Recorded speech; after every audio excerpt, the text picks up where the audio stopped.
I reviewed that drone on my mountain bike channel recently, but since it really is a camera, I thought it would interest you who are visiting this channel too. So here's that review.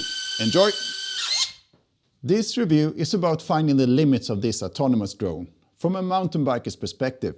I've never used the expression game changer in any of my reviews, and I will probably not start now either. I'll let you know why in a minute. But this is a drone that definitely will disrupt the drone market.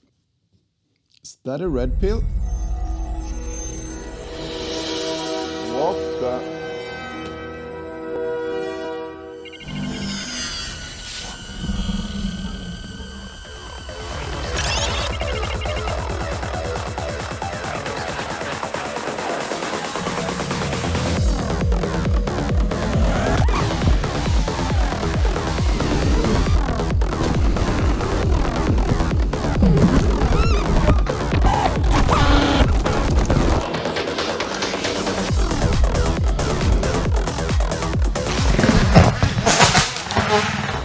Take the red pill, you stay in Wonderland, and I show you how deep the rabbit hole goes.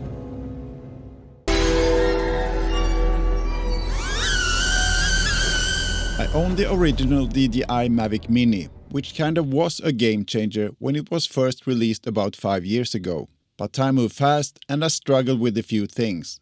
I thought the image quality was great when I first got the Mini, but there are now other drones that are way ahead. I could live with the image quality if I could find a way to film myself when biking. I only need a few seconds of footage to add some perspective to my videos. Tracking on this drone does not work, not even with third-party apps. Not even newer DJI drones do tracking very well. The best way to film myself is to use waypoints, but that's sort of a hack and takes time to set up. It's also definitely a certain amount of risk involved, since there are no collision sensors on the Mini. The time it takes to make shots like these is not very desirable when your friends are waiting for you to get that bloody drone shot. It took me well over 30 minutes to get each of these shots. Now, watch this. Current mode, follow. Continue, follow.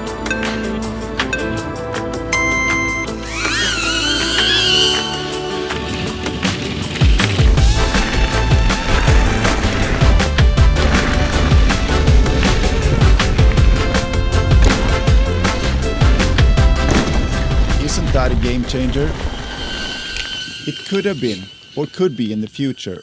Let me explain. It all comes down to image quality and who the drone is aimed for. I feel that this drone is aimed at content creators, semi-professionals considering the price tag. It's a tool to quickly, safely and easy get cool shots to upload to Instagram or YouTube and maybe mix these shots with other footage. Content creators are nowadays used to high quality cameras. Many smartphones and action cameras film with 10 bits with the ability to film in the flat profile as well. These are the standards of 2023 and will definitely be in 2024 too. This drone is from the future when it comes to usability. There is no other drone that even comes close. It's scarily good in that department, but the camera unfortunately feels like a few years old camera. And in the end, this is a camera, even if it is a flying camera. Like many cameras back in the day, the image is over-sharpened, there is too much contrast, but the colors are actually okay. The footage isn't unusable. This looks decent enough and it's something I can use for my bike reviews. I get it that this is a tiny drone with a tiny camera, and I shouldn't expect too much from it. It's just that the drone itself is so amazing and pocketable, it feels like a missed opportunity here. Here is my request as a semi-professional content creator to the makers of this drone. Please add a picture profile as an option that removes all digital sharpness, contrast and some of the saturation in the next firmware upgrade. This will leave room for me to match the image more easily with other cameras, as well as increasing the dynamic range with maybe a stop or so. While you're at it, let me lock the white balance when I press the start button. Thank you. A promise from me, if you give me a flat picture profile, I will change this video description from what is a game changer to it is a game changer. A few things to notice. Battery time is around 10 minutes. That's absolutely plenty enough, since it only takes a couple of minutes to get your shot. This is an entirely different workflow from using other drones, so you can't really compare flight times with drones such as this. Today it's 0 degrees, some wet snow, and the battery time is only around 6 to 7 minutes, so I keep the drone in my inner pocket to keep it warm. It still works perfectly fine though, which is more than I can say about my GoPro, which often suddenly shuts down when it's cold despite having a full battery. Get a hard case. Even if it looks simple and practical to just put the drone in your pocket, you should protect your little friend. I use an old GoPro case to carry my hover. It fits the drone itself, a charger, and also a power bank. And this power bank is good enough for 10 drone batteries. I can fly all day with this, but I do wish there was a smaller case fitting only the drone, and that would fit my pocket more easily. But that case needs to be more rigid, have rounded edges to protect both me and the drone in the event of a crash, which is very likely to happen. Again?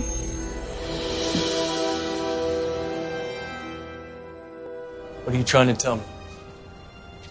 That I can dodge bullets? No, Neo. I'm trying to tell you that when you're ready, you won't have to.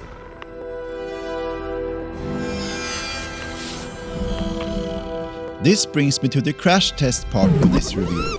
This drone isn't marketed as an action camera, so these findings are not about to talk down on the drone. It's first and foremost a selfie camera with lots of automated modes. But I want to use this drone as an action camera. I want to find the limits. So here's what I found out after crashing the drone pretty hard around 10 times. When riding slow in regular terrain, the follow me mode is absolutely fantastic. It sticks to me as if I had a string attached to it, and very rarely it loses me. It doesn't show on camera, but the trees are really close to the trail here. Still, the drone only crashed once when coming too close to some branches. To say that I am impressed is an understatement. When the speed increases, the drone distances itself and climbs to a higher altitude, and this poses a problem when going downhill. The drone flies too high up and can get caught in the vegetation. Another problem is a slight delay when going through corners. The drone goes wide and starts hitting trees, but as long as I go straight, I feel that the footage looks amazing here.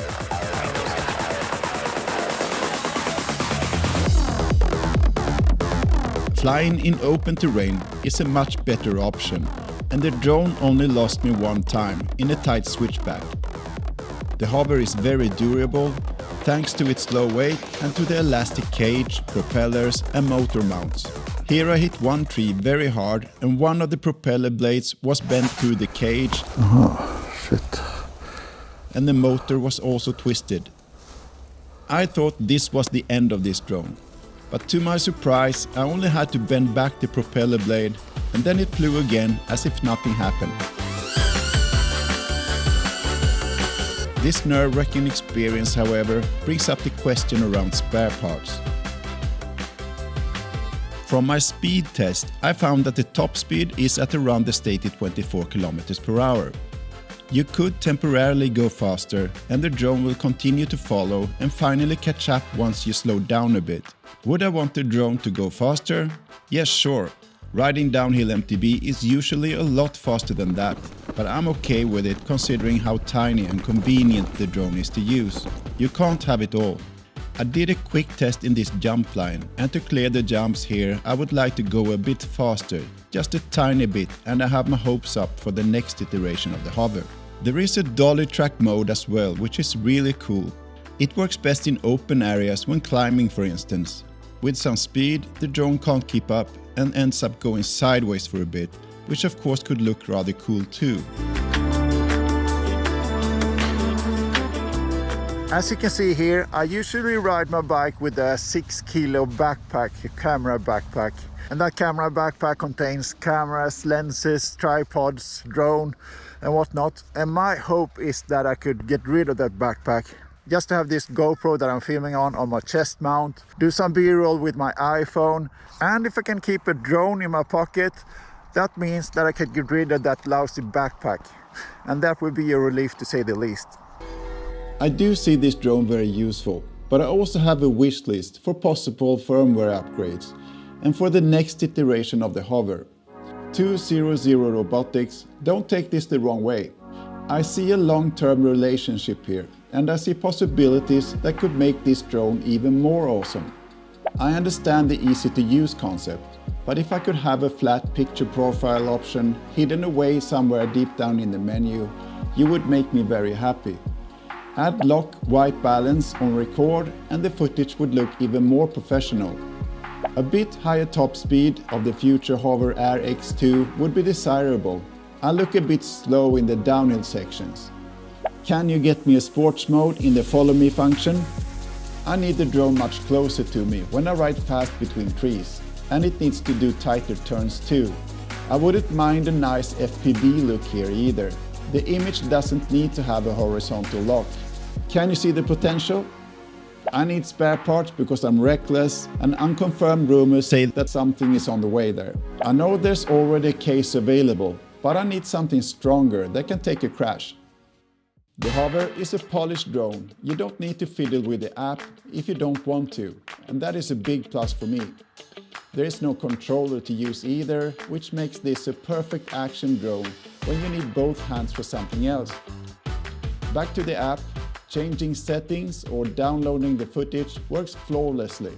This is how all apps should work. Flawlessly when you need it, but not having to use it at all is the best part.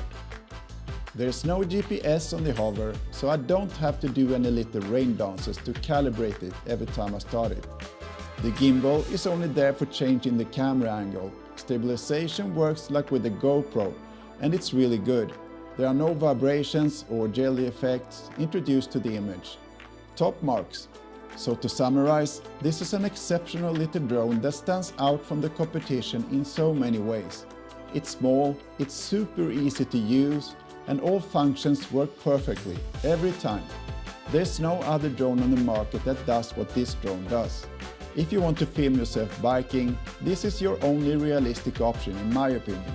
I see a fun and bright future for me using this drone, and I've already filmed my next bike review with it.